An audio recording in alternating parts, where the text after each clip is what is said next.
హైదరాబాద్ నుంచి తిరుపతి దర్శనం జస్ట్ 1 డేలో ఎలా చేసుకోవాలో ఇప్పుడు చెప్తాను. రీల్‌ని వెంటనే సేవ్ అండ్ షేర్ చేయండి. నేను చెప్పేది చిన్న తిరుపతిగా పిలిచే ద్వారకా తిరుమల గురించి. హైదరాబాద్ నుంచి నైట్ 9:00కి ట్రైన్ తీసుకొని ఏలూరుకి రీచ్ అవ్వండి. Ticket cost 300 for sleeper class. Train details క్యాప్షన్‌లో ఉన్నాయి. ఏలూరు రైల్వే స్టేషన్‌లో దిగాక గేట్ నంబర్ 2 నుంచి ద్వారకా తిరుమలకి బసెస్ అవైలబుల్‌లో ఉంటాయి. టికెట్ కాస్ట్ జస్ట్ రూ. 45.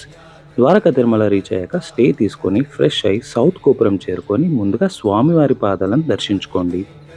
తర్వాత ఈస్ట్ గోపురం నుంచి మెయిన్ టెంపుల్ దర్శనం కంప్లీట్ చేసుకోండి. కొండపైన శివాలయానికి ఫ్రీ బస్ అవైలబుల్ ఉంటుంది. శివాలయం దర్శించుకొని పక్కనే అన్నసత్రంలో లంచ్ చేసేయండి. కిందికి వచ్చాక కుంకులమ్మ టెంపుల్కి వెళ్ళండి. మెయిన్ టెంపుల్ నుంచి జస్ట్ 1.5 కిలోమీటర్స్.